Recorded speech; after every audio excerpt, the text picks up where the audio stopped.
Hello, everyone, and welcome to another Plim Talks event. I am here with the lovely Pauline Chow, who the audience has said has a great face, forehead, and hair.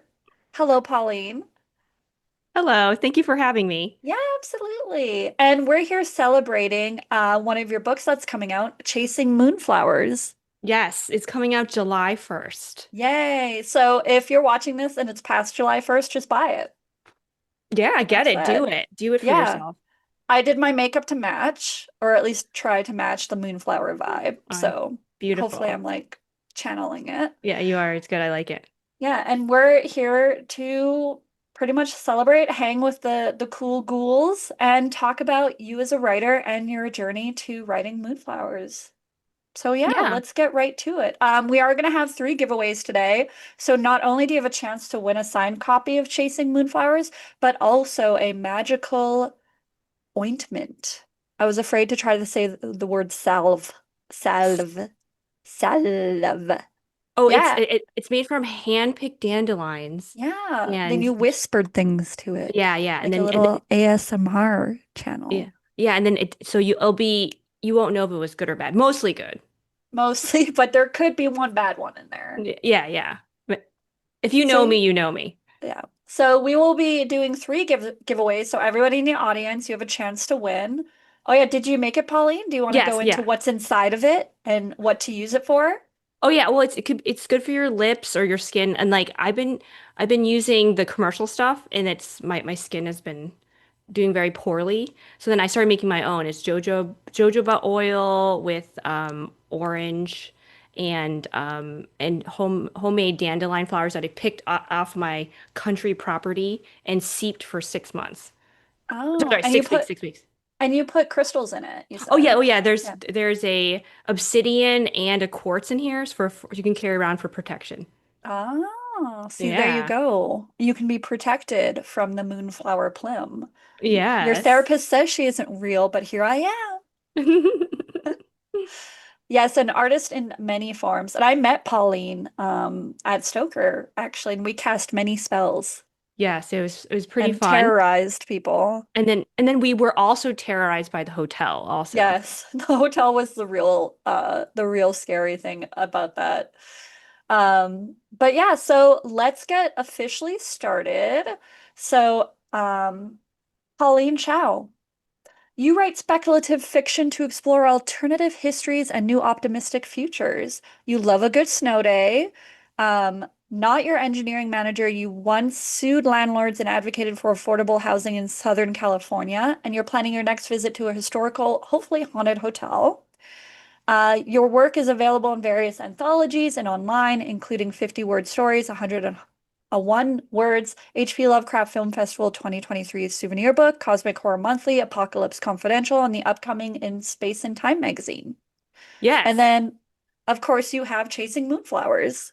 Yeah. And then I also have like a short story collection from published and some new ones online too, like a Okay. little mini short story collection. Yeah. Well, you have to update your website then. I Oh stole yes. this from your website. Oh yeah, yeah. Oh yeah, that's one thing I didn't copy and paste. Everything else is updated. Oh, that's I fine. missed it. That's why you're here. That's why we can ask you. Oh yeah, yeah, So copy editing. yeah, so I put Pauline's website and Insta in the chat as well as the pre-order link for Chasing Moonflowers. Obviously, I always encourage that you buy it straight from the press, profit them directly. But wait, just, save that because you might win a signed copy. Again, yeah. So now we're going to do our first giveaway, actually. So everybody, Ooh.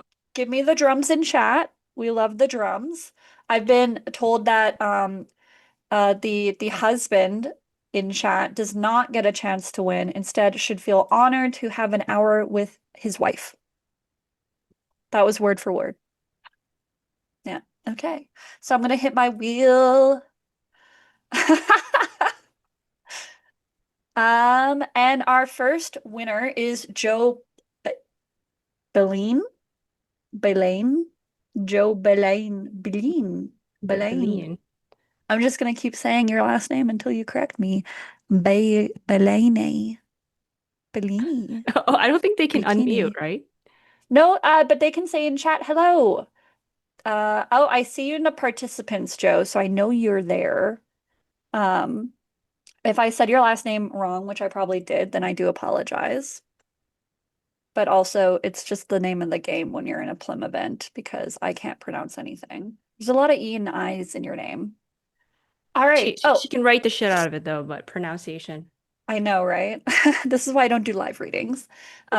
But anybody who wins, I will be contacting you after the event via the email you used to sign up. So keep an eye on that, and I'll put you in touch with Pauline, who will then get your shipping address to send you the prize. So congrats, Joe, even though you didn't say anything. That's rude. You should be really excited. But now it's time to grill the author. One of my favorite parts, just throwing Pauline over the coals, asking you all the weird questions, such as, so tell us about your writing journal so far. Oh yeah, right now, so writing fiction, I think it's been a place where I found my voice and started to trust my own initiative and experiences. I think up until this time, I was kind of this go-getter. I kind of still am a go-getter, but then it's like I was trying to look for external validation, like degrees or jobs and things like that. But once I found fiction again, I was like, oh my God, this is such a fun place to play. And adulting doesn't mean you have to be serious. And I think I've thrived so much more, like not having this like weird chip on my shoulder about being serious and like, you know, whatever, practical about everything. How did you choose horror among all the genres? I thought like horror was really accessible. And then also I've always had a connection with it. This is probably a lot of horror writers' stories. Is like I read all of R.L. Stein, like Yeah, when I was classic. middle school, and then I started on Christopher Pike, and then I think it's the emotionality. I think fear is universal, and then so when I was starting to write again, I was having trouble like getting into the story, but once I like hooked onto an emotion, which was also often fear, frustration, like it took me down the dark path, and I think I have a dark side which I think most of us are told to suppress. Hmm. And then I decided to let it f fly free. And how has it been? How many people have you scared? Oh, a lot. I think I've scared maybe like two people on the daily if I go into public. Go into public, Um, yeah. I have to assume that you have been asked this, but like, have you ever gotten the response from somebody who asks what you write and you say horror and they're like, "Ooh, so like are you the creepy one? Like if you write about killing people, is it because you want to kill people?" Oh, I think people think that, but they don't say it out loud, maybe. They're terrified of you. Like, Chris O'Halloran's in chat saying you're terrifying. oh So yeah, totally. Yeah, especially I think Chris would especially be scared too. yeah, But that's why he doesn't come to the States anymore because of you. He's scared. no, I think that's something else. No, but I did help Chris with some paranormal friends or unfriends. So Oh, Chris one was time, being haunted? something tried to haunt him. And then That's terrifying. I use my scariness to help him grace you with his story that he wrote. That's also amazing. Well, you're welcome, Yeah, Chris. you're welcome, world. Okay. Yeah, yeah. So, keeping it as spoiler free, can you tell us what Chasing Moonflowers is about? Oh yeah, there's a short version or should I do medium version. Do the medium version. Give us the spice. Okay, so Chasing Moonflowers takes place in 1925, colonial Hong Kong. A young herbalist named Ling witnesses a murder by a bloodthirsty creature. And then Ooh. as children are going missing and there's police brutality and workers are on strike, her uncle is wrongly arrested for the crime, and Ling is the only one that can clear her family name and find the real killer. Ooh, so very spicy. Very spicy. Can you go into the background of the inspirations for this book? Oh yeah, my family is from Hong Kong, and so they like my grandma went there in the like I think yeah around the 50s or 60s. So that was like the turn of there's a lot of conflict there. There was like the rise of communism or socialism, and then also also the kind of like the rows of like the English that were there too. And then so then like I've always kind of heard those stories like from my grandmother and from my uncles and aunts. And then it stuck with me for a long time, like this conflict in my place of like lineage. And then so I think I wanted to write about a conflict, but then, as you learn in writing, it's like it's what you zoom into that you kind of help people like kind of zoom out also because if you make people relate to a character within that conflict, they can grasp more what the situation is versus you tell them, hey, there was a war, blah, blah, blah, blah, right? So I think it really came from that. It really came from all this like this this experience, this like shared experiences my family gave me. So did you interview a lot of your relatives then for this book? No. No, you're just you just made it up. You're like, I have relatives. It's fine. No, because they like when I grew up, like it's like every year, I mean, like every week or maybe even every day, like someone would say something that related to it. So like I didn't need them to tell me anymore what it was. Like, it's kind of like in my DNA, and it just spilled out when I started writing about vampires. That's fair. Oh, well, spoiler. Is this spoiler? Oh I yeah, it don't is a little know. bit, a little tiny bit, but no. But then in the back cover it says vampires. Oh, okay, then it's fine. Oh yeah, a Yeah. vampiric curse. There Yeah, we go. and then Eldritch forces. I think people at the time that I was planning to publish this, like, you know, I guess I got the memo of like v vampires are going to be popular this year. They're always So, popular. We love a good vampire. oh, that's true. That's true. Yeah, not, Yeah. I guess nothing really goes out of style. I feel like zombies have just been around forever. Werewolves do come and go. I feel like Hmm. they're more transitional, as if with the moon. Oh, yeah, that's true. But I heard, wait, I think I heard on your, was it your? Yeah, your podcast that people are not into zombies right now. I feel like I don't believe that just because I see them everywhere. I see these like fucking zombies everywhere. Angela Yeah. says this is true. Vampires are a staple or Mm. a staple. Are vampires popular because we want to eat the rich and vampires are like the elite? But Mm. aren't vampires doing the eating? Should They, yeah, does that they make are humans the elite? they they're doing the eating, but then it's like humans are drawn to the idea that they want to also eat, and then through this like transference of pain, they can become like, like change their class or something Yeah. situation. Blood sucking like corporate America, am I right? Yeah. Ah, Chris, so true though. yeah. I also read a lot of corporate horror because that's one of my I guess like, torture nexi, Next side. Well, multiple. so I mean Chasing Moonflowers was a really fun book to read. Did you have a favorite part of writing it? Oh, I liked the part like closer to the end, and I'll call it her like her change, her like her character arc, Yeah. and then so that part was super fun, and I remember I shared it with like my coven writing group, and then so kind of like thinking about if you were like this and you became like this, like what would it mean, and so it was really fun theoret I can't talk right now. Theoretical? Theoreticalizing like what would happen. Kitty! Agatha has come to visit for some kitten Perfect. ASMR. Her color is like good color coordination with Yeah.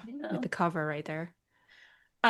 Francis says, if I recall correctly, Hmm. vampires are referenced in the Communist Manifesto. I had no idea. Oh, I need to read that, I guess.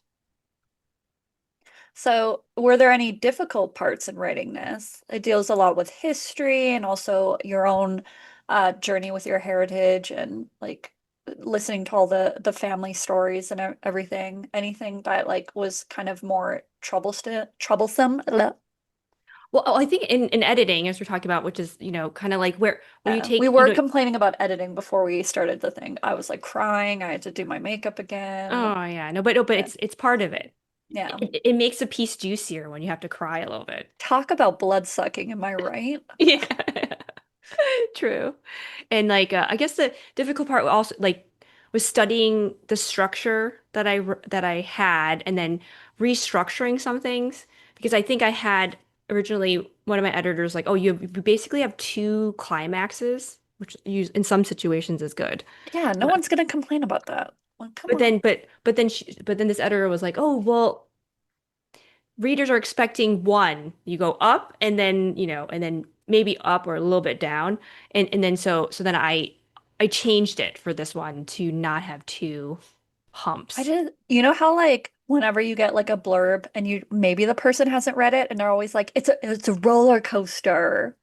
It's Yeah. because it goes up and down a whole bunch, Yeah, right? yeah, yeah. But yeah, I guess for this one I thought it wouldn't change the story that much if I like did that. But then that was like a pretty heavy lift, like kind Yeah. of towards the end where you had to like take the story and just like rejiggle it, and then like visually it's easy, but then, like when you're actually writing it, it's like it's a lot. Are there any scenes in there that you hope your mom doesn't read?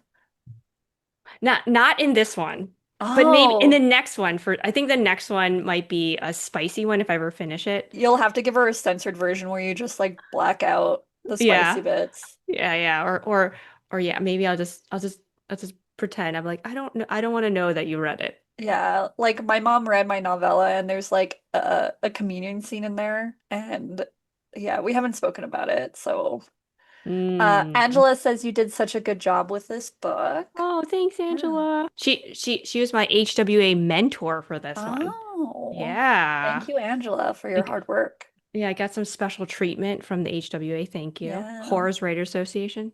Mentoring is a lot of work. I've done it once, but it was for a small scale project, not for Mm. like something like the HWA. So Yeah, yeah, it's a and lot. I think Angela won Mentor of the Year Oh, one year. Yeah, Angela. so she's a pro. She's like, no big deal. Yeah. She's like blushing behind her screen right now. No one's immune to the compliments today. Oh, yes. We're all Um, about that. so what are you hoping readers will take away from Chasing Moonflowers? Oh, I think some important things is oh wait, I thought I wrote something, my notes. But I think one of the things I had fun with about with the book was like um the cultural aspect, but in terms of like it as integration. Like I took like Western folklore, maybe some colonialist folklore, and also Chinese folklore, and I kind of married them all together, like not willingly, but then they but then they all came together Yeah. and then so like it kind of talks about how like maybe violence of a place like transfuses itself into its DNA. So kind of like that. It's like looking at culture as a kind of integration, like it relates to our daily lives versus like being like something like, oh, that happened a long time ago, or that story was told 1,000 years ago. But so it's trying to make that more relevant to us in our day and age, and then also kind of exploring the struggles of somebody in a time and space. Like, why do you have to make certain choices? And some of those choices you don't want to make, but then you kind of have to. Yeah. And then it's like a coming of age, but then I also deemed it as like coming of power story. Yeah, absolutely. And so here's a surprise question. Say it's being made into a movie, who would you cast as the main character and why? Oh, me, I don't know that'd be hard because Oh of yeah, you weren't expecting this, were yeah, you? yeah. Who Haha. I'm so bad with actor and actresses' names. So If like, you just say who in the movie, we can quickly Google it. I'm the same way. oh wait, there's this lady on. I don't know if her acting skills she would want to do this, but she's on the Daily Show, The and Daily then Show. yeah, but then she's like half Asian or part Asian. Like I think she might be a good person for it. I forgot her name. This is gonna be weird to Google half Oh, Asian, oh, half Olivia, Asian oh, daily host. Olivia Uh, Munn. Olivia Munn. Yeah, yeah, yeah. okay. She's like, she might be Olivia, as you Munn. watch this, you know you've been handpicked to star in Chasing Flowers, so just be prepared.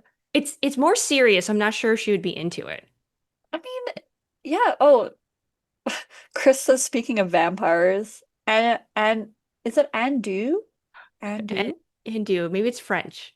Yeah, Connie Chung.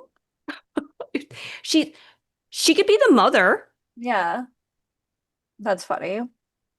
So that was a bit of a surprise question. Oh yeah. And okay, so I managed to pronounce one thing right. So we're gonna do the second giveaway before we get into the reading, which is always probably everyone's favorite part besides the giveaways.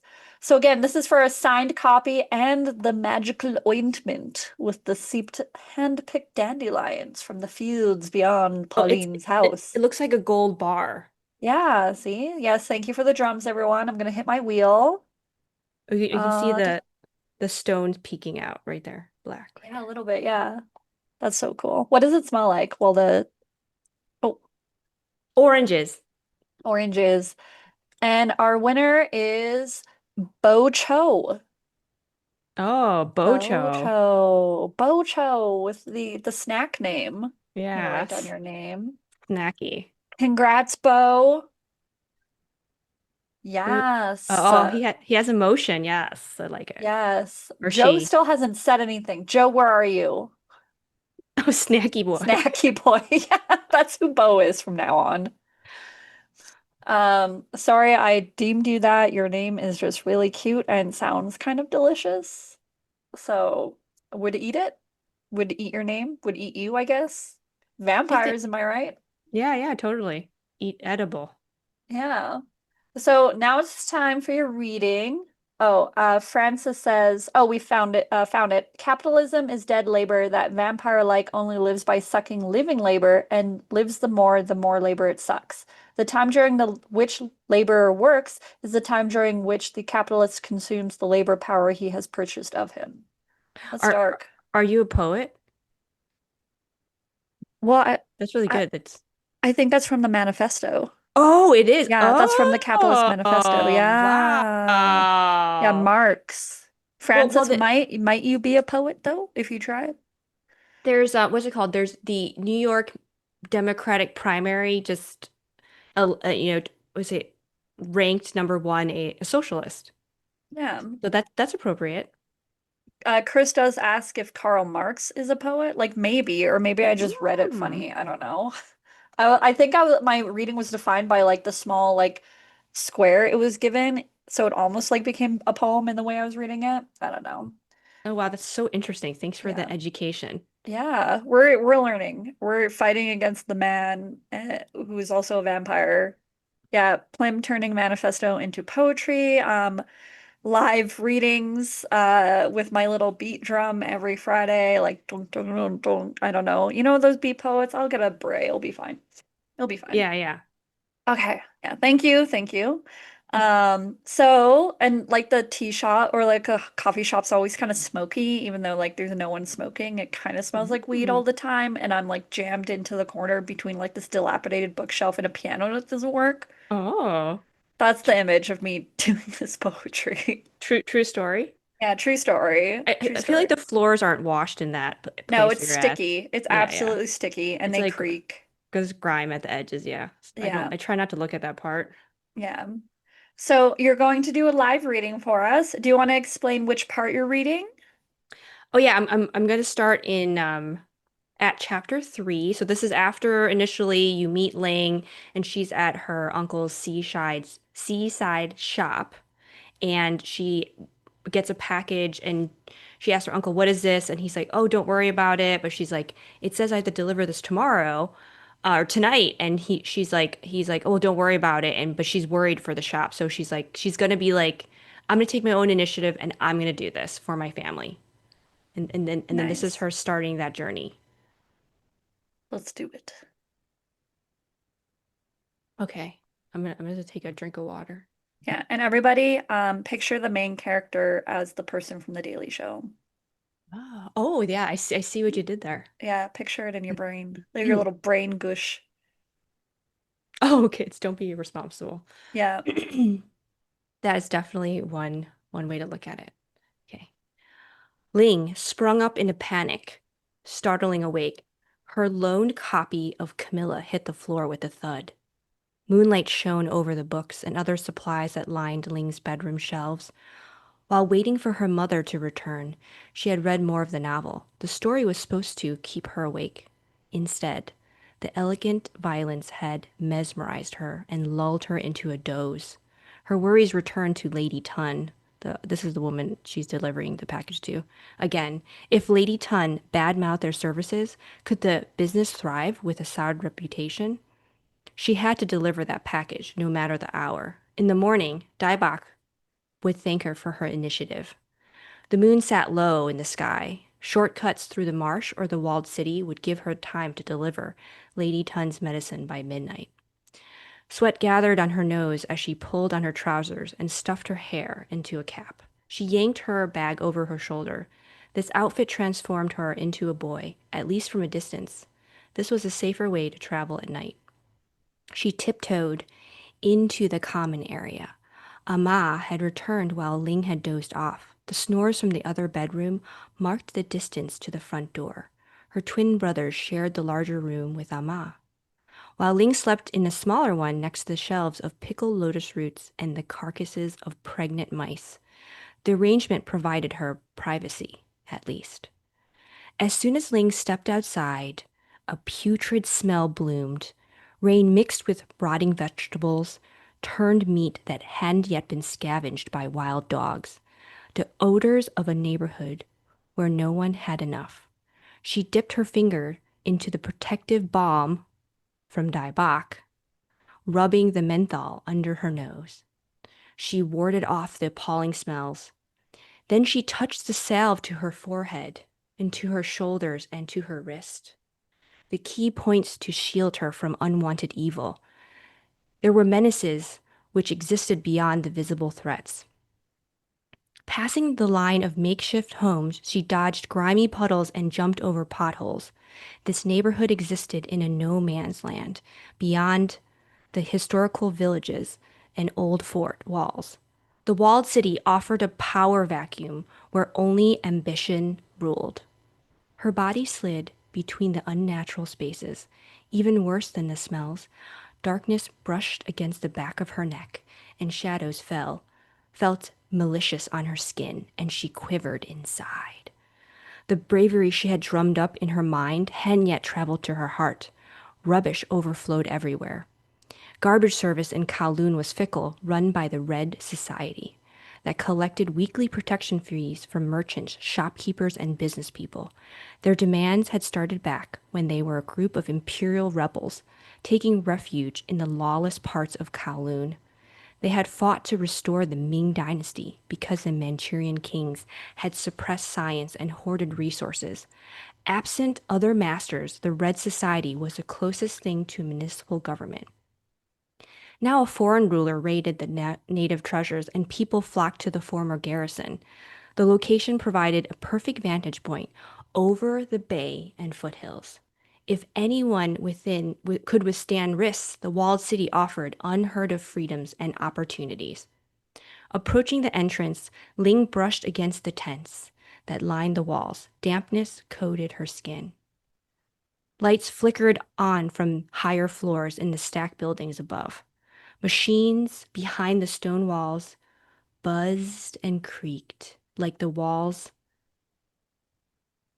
city's heartbeat. She was having second thoughts about her venture. Was a shortcut a bad choice? If she didn't return, who would search for her? Decay permeated from the mortar, and under the moonlight, the boulder spoke to her. Ling gritted her teeth, letting herself through the entrance. After a few steps, she was startled by a different smell.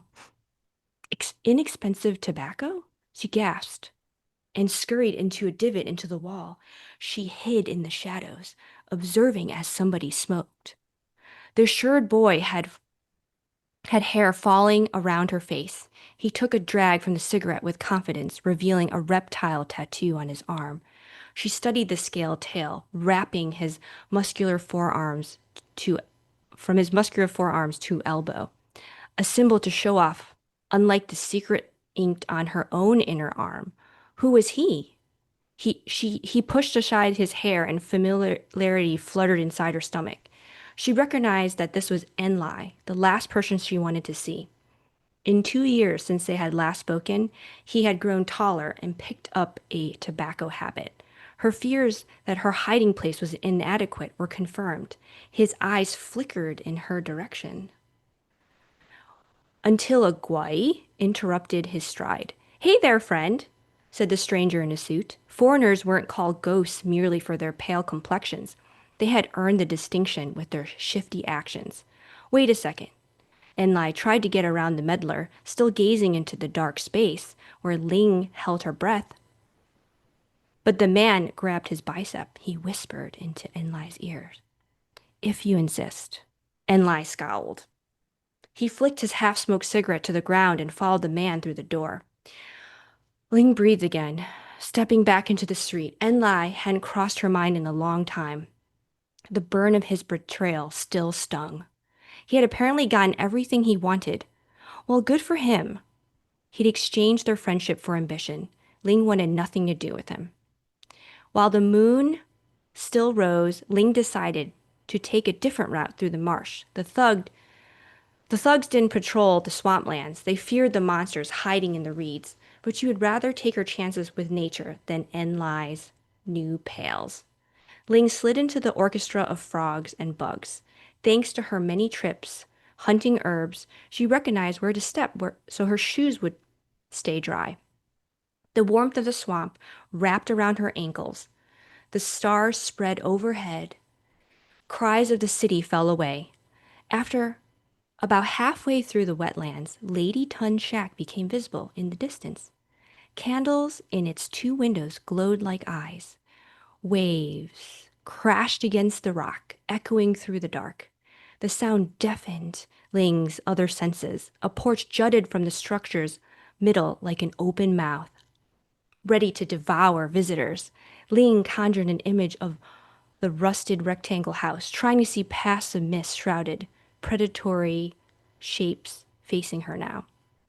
The scent of sugared cookies carried her forward, the stars lighting up the cobblestone path. "See, Daibak, I am competent. I can make these deliveries." A thrill ran through her. She was so close to completing a task that no one thought she could do. Then a faint sob broke through the waves. It sounded like a cat. Without hesitation, Ling peeked over the edge of the rock. Down below, the tide had receded, exposing footprints in the sand. She was alarmed. Why would anyone go down there? It was dangerous.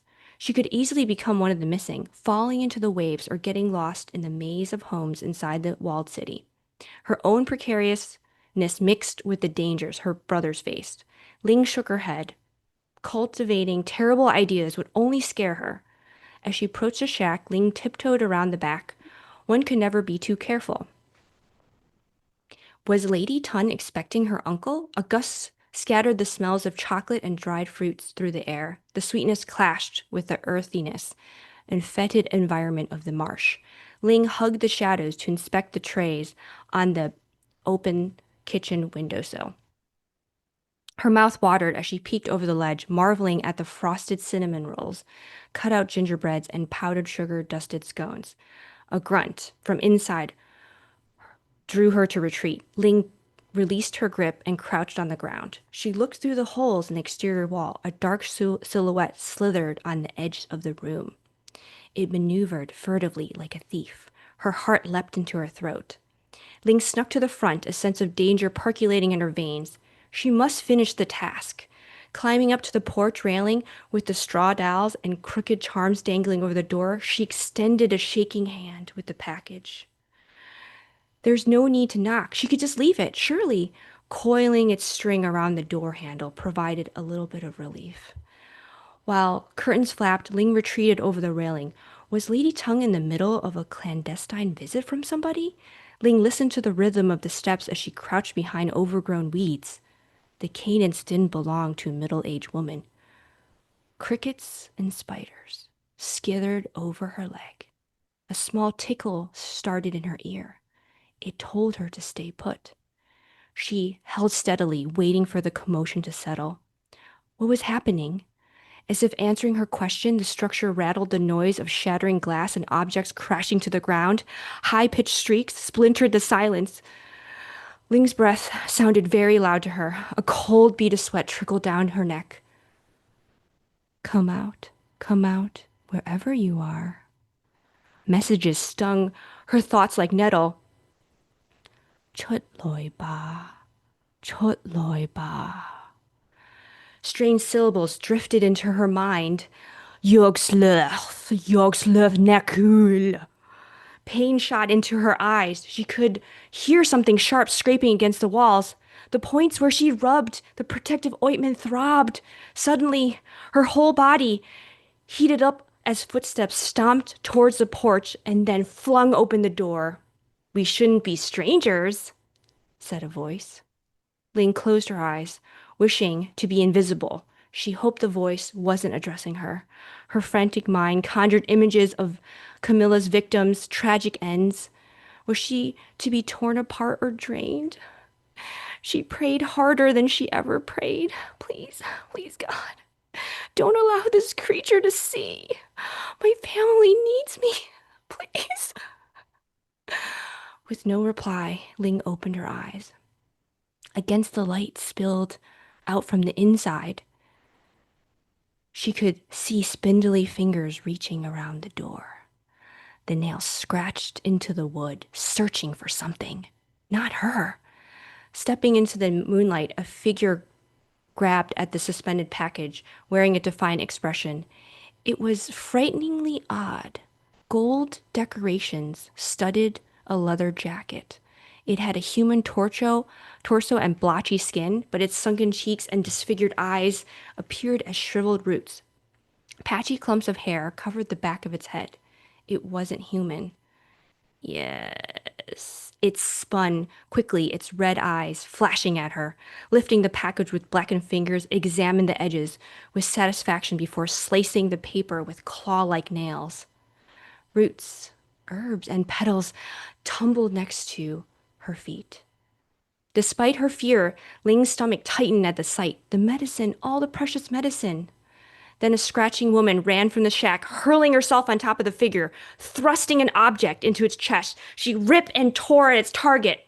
But the monster didn't panic. The creature extended its arm leisurely, folding its gnarled fingers around the flailing woman's head, its long nails digging easily into her flesh. Blood flowed from the punctures, soaking the floor planks in an instant. The woman's body went limp and crashed down to the steps. As her body rolled out onto the path, the moon lit up her face. It was Lady Tun. Ling trembled into the grass, and and the lady lay lifeless in a solid emerald dress. Dirt and leaves caked her yellow hair. Crimson tears streamed from her green eyes, set in a wrinkled face. Bile rose in Ling's throat, and she could not prevent herself from dry heaving with repulsion. The creature banged its chest and stomped down the porch steps, bending to sniff at Lady Tun's body, and then turned towards Ling's hiding place. Its white skin glimmered as it stalked her. Ling's first fist tightened around the little jar of salve. There's no way out. A fire blazed in her chest. Why had she put herself in such a precarious situation? Then Lady Tun exhaled. Ling clenched her jaw. The creature turned to the lady, flashed its sharpened teeth, and then grabbed its victims by the leg. As the creature dragged her back up the front of the house, Lady Tun's skull bounced against the stone steps. Once on the porch, the creature sank its teeth into the woman's flesh. Its fingers dug into her skull. As the lady struggled feebly for air, the creature took large gulps of her. After drinking, the creature pulled out an apparatus out from his pocket. In the moonlight, it appeared like a metal ice pick. It inserted the tip into Lady Tun. As the creature torqued its elbow, the smell of death pushed a foulness into Lady. into Ling's throat. She tried not to breathe as the life drained out of Lady Tun's body. It was horrible. The blood reeked of 1,000 deaths. Human blood, Ling knew, had a memorable flavor. At a young age, she had once been healed with blood.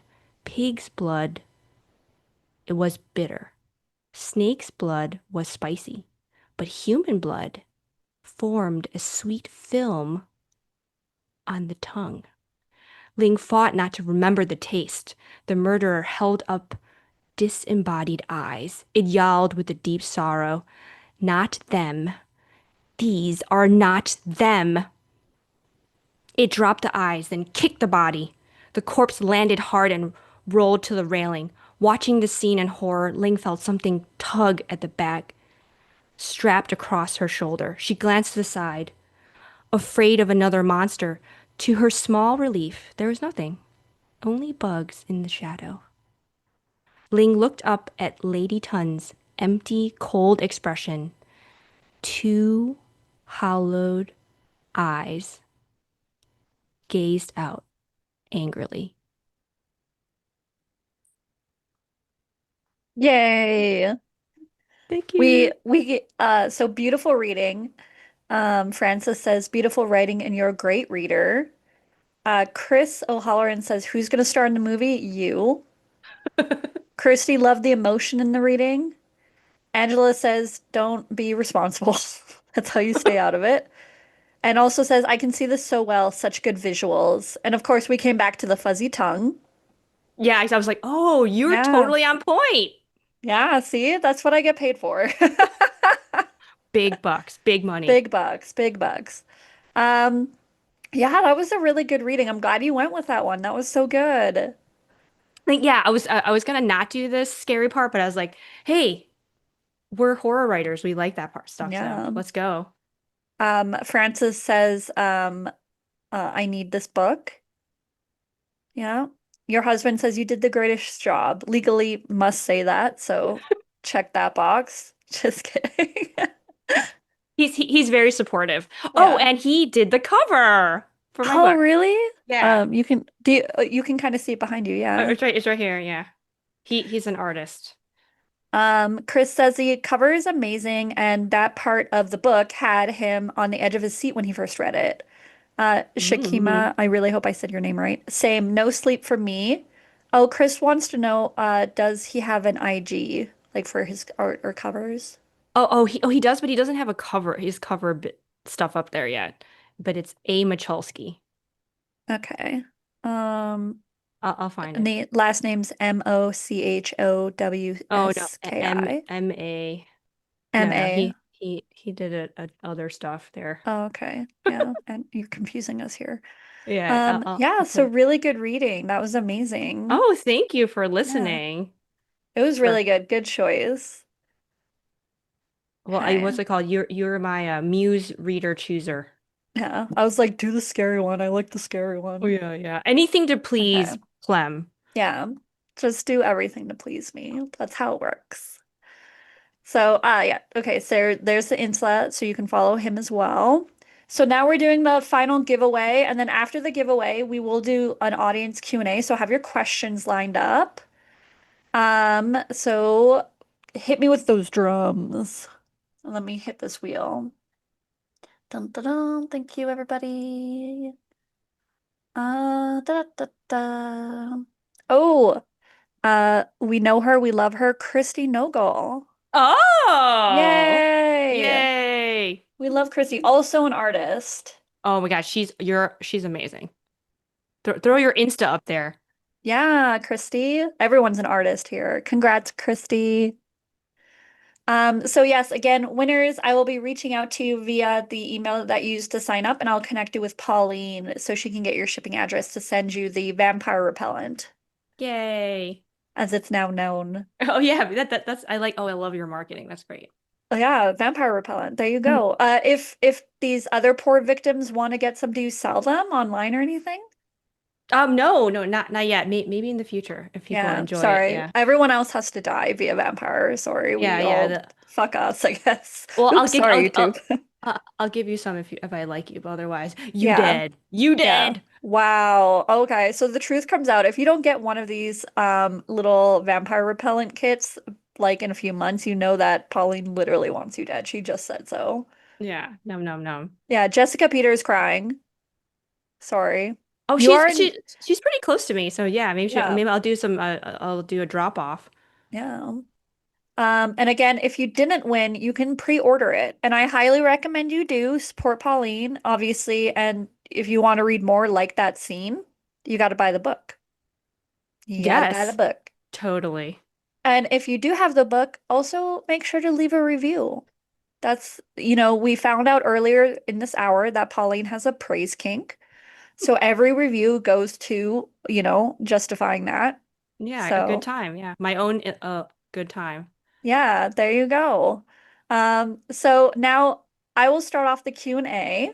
Um, Audience, you can put your questions in the chat and I'll read them out to Pauline. But I'm going to start off with Pauline, what are you working on now? Oh, I'm working on we talked about this earlier, and it's like a World War II. She's it's a Asian American scientist who discovers a human experimentation is happening at her lab, and so she has to like figure it out. And it's based in Chicago. So working on a novel. Nice. How do you get your first idea for your books? I'm gonna say this wrong. Zozia Oh asked? yeah, Zosha. Okay, Zojia. Okay. Zosha. Yeah. Sometimes Zoshia. so actually, Chasing Moonflowers was a was a prompt from Howells. Ah, They were doing a anthology like on was it murder mysteries? Or no, it's like was it the thriller. crime one? Yeah, the Crime? crime. Yeah, Yeah, yeah, the the crime crime. one, yeah. So I wrote part like chapter 3 for it, but I couldn't finish it. Yes, I couldn't finish it in time because because sometimes I just can't. So then it ended up being this book. And then I have a middle grade that I'm almost done editing. And my daughter, Zosha. Zosha. Yeah, Zosha Sorry for helped. mispronouncing your name. It's okay. She actually co-created that with me. So then I'm gonna query that, and then maybe I'll read that next time. Nice. Jessica Peter, one of the editors, for the crime one says that was your crime sub that didn't come. Oh no. Yeah, yeah. I know. But yeah. But I mean, but like obviously those prompts and those like magazine calls, like I think it helps us also to get ideas. I think I got a prompt journal-ish thingy from you from horror from the Yeah. StokerCon. So like I'm definitely gonna use that. So maybe that'll be Yeah. a place of my next novel or Name a a murder short story. victim after me or a cat. Okay, deal. Yeah, Pam the black cat. Deal. Um, Chris asks, you've got experience editing anthologies. What commonalities are there between working on a novel and putting together an anthology? Oh, that's a really good question. Yeah, so I'm currently editing a anthology with Angela Yuriko Smith. And it's called Coven of the East, Reimagining Asian Women's Magical Histories. And yeah, the commonalities I find is I think it's flow, story structure. I think theme is a big one. If you can just like analyze and then like, find subtext to anything, you can also connect it in kind of unique ways. So then I think that's one commonality. I think the commonality with editing is that, because how we were complaining about editing. So like I Yeah, get to be the someone's pain. crying. I get to be the pain of Yeah. somebody. But only out of love. Like, 'cause I'm like, I love your story and these are my suggestions, but also, I don't know. There was that one time you kicked the back of somebody's leg on the stairs in Stoker and they fell down the stairs and you laughed. I don't know. Sometimes I think no, you have a lot of anger. yeah, no, but Just for no, anyone watching, that did not happen. I made that up. That did not happen. but that person asked me to do that. Oh, they were They said, asking for they it. said, hey, can you do this for me? I was like, Can you kick me down these stairs? and I said lovingly.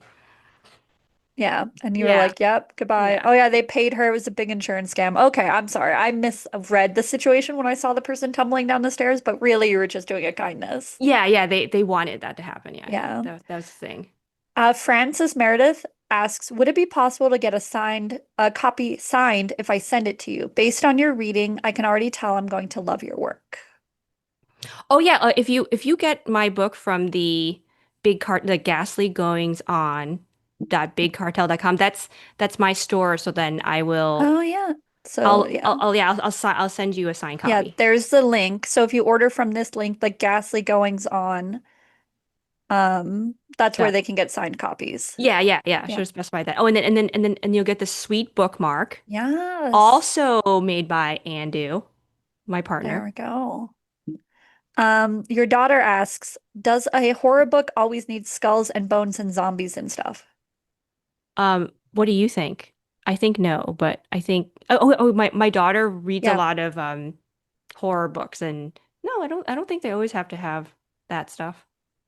Good question. Yeah, it's just sparkling thriller. Yeah. Bocho said it should. Oh, okay. Yeah, I mean Yeah. that's Bo's voting for the skulls and everything. Yeah. yeah, I mean that's a personal preference. Yeah, like we love a good haunted house. We love a good skull and bones and zombies. Yeah, haunted houses are great. Yeah. But then they can have like none of those things in there, right? Does your daughter watch a lot of horror? How old is she? What's she doing? Oh no, she's almost 7, Yeah, and so you're so exposing her young. no, but like they have like kids horror, which is like there's this one show called Molly McGee. It's a Yeah. cartoon, and sh this little girl moves to a haunted house, and she's buddies with that ghost. Yeah. It's like kind of Okay, funny. kind of like Yeah, yeah, Casper. Yeah. yeah, yeah, yeah. So that's oh Oh, Scooby-Doo. Scooby-Doo. Scooby-Doo's a classic. We love a Hmm. good Scooby. I read her Bunnicula. She was really into that. Yeah. Oh, but Nick, I love Bunnicula. Angela says, well, sometimes we keep our skulls on the inside, so there are always skulls. That's true. Your teeth are just outside bones, if Oh, you think about it. yeah, it's true. Thomas says, I want a signed copy. I'm your father-in-law. I am number one. Yes. Jessica says, it took me years to finish Bunnicula. I was too scared. I remember the book where Oh, like the dog and the cat go to boarding because they have to go the humans go on vacation. That one was a scary one. I had a hard time finishing that one as a kid. It didn't even have yeah, Holiday Inn. That one was yeah. scary. It was always raining. And I was like, what's happening to the pets? I was like convinced that you shouldn't board your animals because of that book for the longest time. Yeah, and Yeah. when I board my dog, he gets sad, but Yeah. what can Well, you do? at least you don't send him to the Holiday Inn. I know, I know. Oh Unless it's yeah. cheap, then I would think about it. You're like, bye, dog. Bye. See you later. Alex asks, is turn of the century pre-1950s your favorite time to write about? Not necessarily, but yeah, like Victorian. I love a good Victorian time. And then this one is 1925, so I was like, that's a little bit late for Gothic, but I can make it work. And then the next one is I had to make it kind of like less what's it called? I need to make the science like more simpler than Yeah. nowadays. Yeah, and then I like writing about before cell phones. 'Cause cell phones are like kind of annoying to write. Yeah, because you have to write around them. I totally Yeah, agree. Oh, your daughter knows about Holiday Inn. It's creepy. I agree. I agree. You got to be yeah, careful about that Holiday Inn. yeah, And yeah. We then, we we read those. yeah, all of them? Almost, I think. I think there's Yeah. one There's a one lot, more. right? Yeah, if I Yeah. remember. There's Oh, like quite a few. yeah, that story's so cute about like actually the wife and the husband made like worked on the book together, the first one. Yeah, it was Yeah. so cute. Yeah. And it was such a good idea, like Bunnicula. No, I love it. Yeah. Like I eating know those it's the best. veggies. I Yeah. know it's the best. Um, Chris asks, do you have another collection planned? The chapbook from Stoker was terrific. Oh, yeah, I do have a collection that I was thinking about putting together. I have it together, but I was thinking about like intersecting them with essays. But I was just making maybe I'm just making more work for myself and also I don't really know where to submit it yet. So, Yeah, that's a yes. tough one. Like selling collections is hard. Yeah.